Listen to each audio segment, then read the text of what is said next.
కర్కాటక రాశి.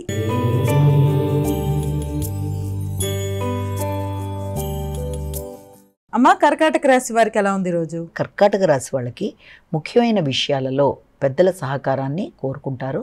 పెద్దల ఆరోగ్య విషయంలో కూడా జాగ్రత్తలు తీసుకోవాలి. ముఖ్యంగా గృహ వాతావరణం కొంత అసౌకర్యంగా ఉండే అవకాశం ఉంది.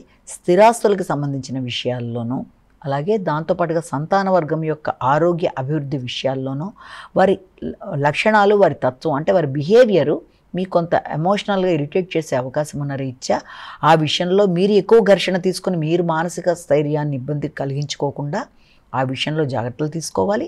వృత్తిపరమైన విషయాల్లో కూడా మీ కొలీగ్స్తో కానీ, వృత్తిలో మీతో పాటు మీకు సహకరించడానికి కనబడుతున్న వ్యక్తులతో కానీ మాట పట్టింపులకి, విభేదాలకి దూరంగా ఉండాలి. సింహరాశి.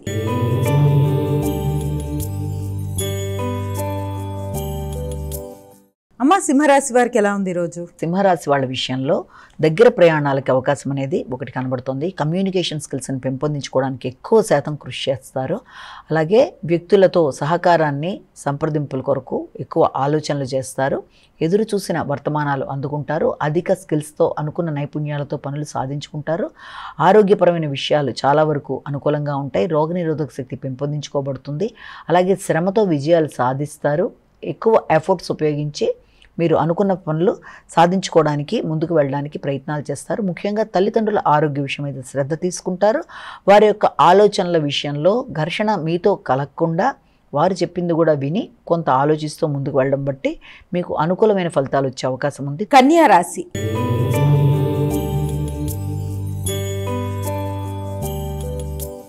అమ్మ, కన్యా రాశి వారికి ఎలా ఉంది రోజు? కన్యా రాశి వాళ్ళ విషయంలో ముఖ్యంగా కుటుంబ వాతావరణం చాలా వరకు అనుకూలంగా, ఎమోషన్స్తో కూడి అనుకూలంగా ఉంటుంది. అంటే ఎక్కువ ఉద్వేగాలకి లోనవుతారు. చిన్న చిన్న విషయాలకి ఎక్కువ సెన్సిటివ్గా ఫీల్ అవుతారు.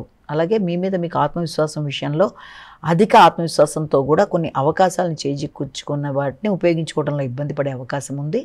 అంతేకాకుండా ఉన్నత స్థాయి వ్యక్తులతో, ప్రభుత్వోద్యోగులతో, బ్యాంకింగ్ రంగంలో ఉండే వాళ్ళతో వీలైనంతవరకు మీ వృత్తి కొరకు మీరు ఏదైనా మీరు చేసే లోన్ల విషయంలో కావచ్చు, మీ అవసరాల కోసం మీరు వారిని సంప్రదించినప్పుడు కూడా మీరు అధిక ఆత్మవిశ్వాసంతో మీరు ప్రవర్తించకుండా మంచిగా ఆలోచించి నిర్ణయాలు తీసుకుంటూ ముందుకు వెడితే చక్కగా మీ సమయస్ఫూర్తిని ఉపయోగించుకుంటూ మంచి మాటలతో అనుకున్న కార్యక్రమాలను అనుకున్న సమయంలో నిర్వర్తించుకోగలుగుతారు. కుటుంబంలోకి బంధుమిత్రుల రాక, ఆకస్మికమైన ఖర్చులు అనేవి అధికంగా ఉన్నప్పటికీ వాటిని నిర్వర్తించుకోగలిగిన ఆర్థిక స్థితిని మీరు పెంపొందించుకుంటూ ముందుకు పెడతారు.